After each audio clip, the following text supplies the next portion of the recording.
آج میری سہاگ رات تھی۔ ہر لڑکی اس رات ہزاروں سپنے دیکھتی ہے کہ اس رات آنے والا ہر لمحہ اس کا ہم سفر اسے پور پور محبت میں بھگو دے گا، اس کو خاص تر بنا دے گا اور کئی وعدے تعریفی کلمات ادا کرے گا۔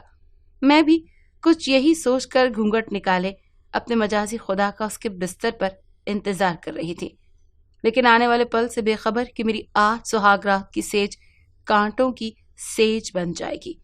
میرے سب خواب چکنا چور تب ہوئے جب توقیر نے مجھے کمرے میں آتے ہی گھسیٹ کر باہر نکال دیا کہ میرے وجود کی طرح میرا دل بھی کالا ہے۔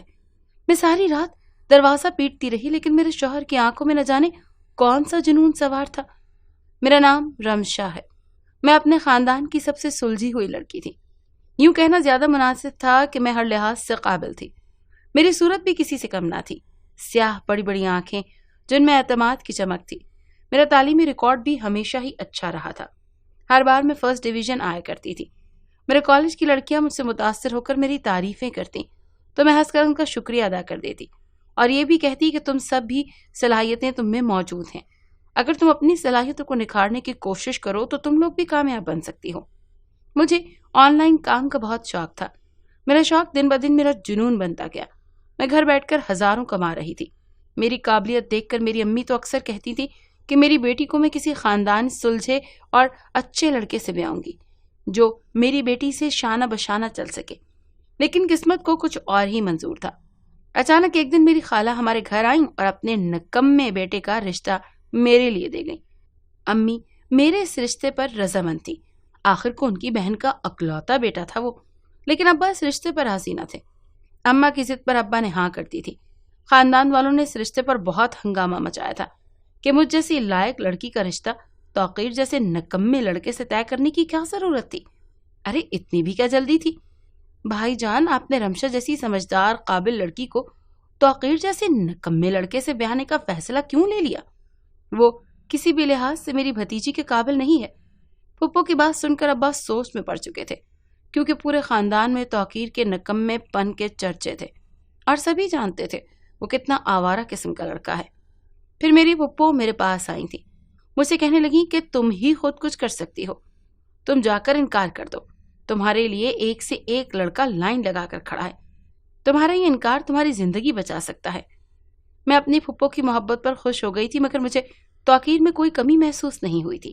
ہاں، وہ تھوڑا سا ناکارہ ضرور تھا، مگر شکل و صورت اور دوسرے ہر پہلو سے بہت بہتر تھا۔ میں ہمیشہ اس میں غیر ضروری دلچسپی رکھتی تھی، یا یوں کہیں کہ میں ہمیشہ سے اس سے محبت کرتی تھی۔ پھر اب جب وہ مجھے اتنی آسانی سے مل رہا تھا تو میں کیسے انکار کر سکتی تھی؟ میں نے اپنی پھپھو کی دی ہوئی صلاح کو رد کر کے اپنی اماں کے فیصلے کو دل سے قبول کر لیا تھا۔ میں نے توقیر سے شادی کرنے کو ترجیح دی تھی۔ میرے ابا نے میری شادی پر خوب پیسے خرچ کیے تھے، مجھے دہیج میں بھرپور دیا تھا۔